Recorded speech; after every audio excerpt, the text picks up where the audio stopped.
The original Lumix S5 came out back in 2020 and it was a great camera. You could shoot up to 4K 60 frames a second in 422 10-bit color, has a 24 megapixel sensor so it takes great photos, and it's just a brilliant all-round hybrid camera. It was aimed more towards the filmmaking side of things with some video assist features that you don't get on some cameras way more expensive than it that are classed as cinema cameras, like the Sony FX3 for example. And with all of the features that come in the original Lumix S5, it is still way cheaper than all of its competitors. And now with the release of the S5ii, which I'm filming on now, you can pick this original Lumix S5 up for around about 13 or 1400 quid.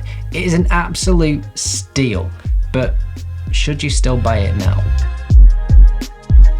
The design of the Lumix S5 is brilliant. It feels great in the hand. It's got a nice chunky grip on it and everything is where you expect it to be, which is the minimum you can ask for with a great camera. It just feels intuitive. All the buttons feel like they're in the right place and it just feels very comfortable to use. And not only that as well, I think it still looks great as well. And the Lumix S5 II and the X5 IIX are pretty much identical in design. You might find that a couple of the buttons have been moved slightly in position. I think that just goes to show that Lumix pretty much had it bang on with the original S5. One of the main talking points on the original S5 was that the contrast-based autofocus that is built into the S5 couldn't keep up with the likes of the Sonys and the Canons because it is a much slower autofocusing system. That has since been fixed on the S5 II and the S5 IIX with phase detect autofocus, but that's not to say that the contrast-based autofocus inside the S5 isn't usable, because it definitely is usable. Now obviously it is going to be much slower at focusing than the S5 II and the Canons and the Sonys. Not sure about Nikons, I've never used a Nikon, but the autofocus is a lot slower. However, in certain situations you can use this and not have too many issues. This camera is aimed more towards the filmmaking side of things, and when typically you are shooting short films or mini documentaries and things like that, you're going to want to be using manual focus a lot of the time. And I think that's why at the time Lumix didn't pop a better autofocus system into this camera, because it is aimed towards that side of things. And when you are shooting a manual focus, you might have a focus pull or a focus motor attached to your lens. Maybe you've got this put together in a little cinema type style rig. Good English. If you are manually focusing, you don't need to rely on a high-end autofocus system. Manual focus is still used a hell of a lot in filmmaking, and I think it will be forever. I don't think autofocus has that same feel that you get with manual focusing. You have much more control when you are manually focusing, and it just has that more natural feel. You don't necessarily get a jarring kind of sensation when it is latching onto a new subject with autofocus, because you are in full control of what you are doing. However, when you are filming yourself like I am now, for example, that's when autofocus becomes a little bit more essential, because obviously I'm now sat in front of the camera. I can't be behind the camera at the same time and controlling my focus. This is a very long-winded way of me saying when you're sat in front of the camera, autofocus is very, very helpful. And when you're moving around, you know you can rely on the autofocus. With the original S5, that was a little bit more difficult. It's still usable, but it's a lot slower, and you might occasionally, because it's contrast based, get a little bit of hunting, and you'll notice that in a few of my older videos as well. With more and more people starting to go from behind the camera to sitting in front of the camera and creating their own content with this camera, I think that's why Lumix decided they needed to actually upgrade their autofocus system in the Lumix S5 II, because it needs to be something that you can rely on when you're sat in front of the camera. Going back to manually focusing and creating short films and mini documentaries, if you wanted to shoot with cinema lenses or anamorphic lenses, they're all manually focusing anyway. You don't need a high-end autofocus system built into your camera. This will be absolutely perfect if you're using manual focus lenses.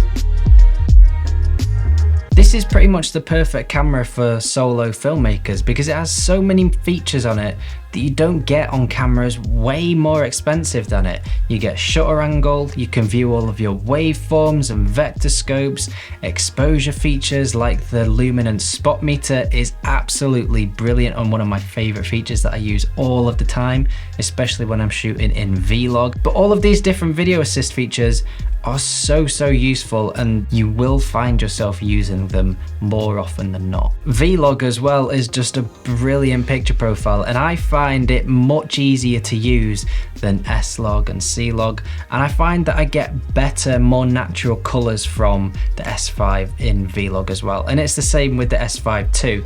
But Vlog, it just has so much dynamic range. It genuinely blows my mind every single time I use it. The colors are insane and there's just so many possibilities that you have when you get into your editing software, there's Final Cut, DaVinci. 10-bit color in Vlog is just, there's something about it. It's so good. It looks incredible. I love it. And when you add into that the dual native ISO as well, so when you're shooting in Vlog that is 640 and 4000, this is just a bit of a beast of a camera. And it is great in low light, and it's the same base ISO on the S5 II and the S5 IIX as well, and it just adds so many possibilities to be able to go out and shoot whenever you want and create whatever you want. It is a beast of a camera. I love it. If you wanted to as well, it is also super easy to be able to rig this up into a little cinema camera rig just by adding a cage onto it so that you can put on an external monitor, a matte box, a follow focus, some V-mount batteries, whatever you want. It is super easy. And yes, you can do that with all cameras, but what you can do with this, if you added on something like the Ninja 5 with an external recorder, you can also record in ProRes RAW, which is absolutely brilliant if you wanted to be able to use that. And that is an added feature on the S5 II, which you have to pay for as an upgrade. It is built into the S5 IIX. It's just such a versatile camera with so many possibilities of what you can do with it. Can't really fault it in any way, apart from the contrast-based autofocus. But again, if you're going to be making short films, mini documentaries, and you're behind the camera, you're not going to need autofocus. You're not going to be using it, so that's not going to be an issue for you. One area that you might feel this camera is not great is with the lack of 4K 120 frames a second. And that might seem like a big issue to you, but realistically it's not. You can shoot 4K up to 60 frames a second, even though there is a crop. That's not too big of an issue for me, however it might be for some people. 95% of the time you're going to be shooting in 24 or 25 frames a second with a shutter speed of double your frame rate or a shutter angle of 180 degrees, and that just gives you the nice natural motion blur and an image that looks closest to what we see with our natural eyes. What are natural eyes? The fact that the S5 only shoots 120 frames in HD shouldn't stop you from buying this camera, because you're not going to be using it a hell of a lot. Everyone watching your short films or mini documentaries probably won't even notice. Even though the S5 is aimed more towards the filmmaking side of things, it still takes great photos because it is a brilliant hybrid camera. It has a 24 megapixel sensor. I've made a video about this in the past about megapixel counts, because people seem to think that more megapixels means that you get better photographs, and it just doesn't work like that. You can get some amazing photos with 24 megapixels with some great print sizes. Unless you are doing some really high-end commercial product photography, then you might want a few more megapixels just for those fine details.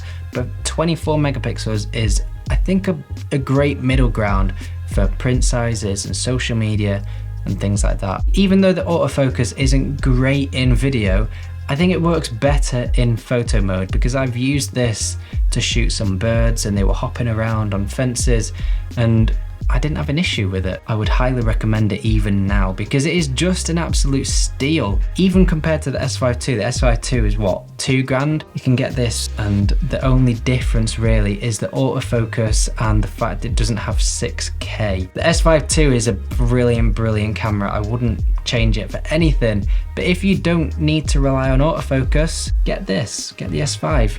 save yourself some money, because it is still brilliant camera, and it'll blow your mind even now, and it'll still be relevant for years to come, I reckon. Switching to Lumix is one of the best things I've done for my filmmaking, videography, whatever you want to call it, and my YouTube channel, because it has got me thinking about making videos in a different way, and that's something that I wasn't doing with my previous gear. So yeah, let me know your thoughts on the original Lumix S5. Are you still using it for yourself? Have you upgraded to the S5 II, S5 IIX, or are you waiting until there's something new come out? Let me know in the comments below. Come and say hello, and I shall see you in the next video.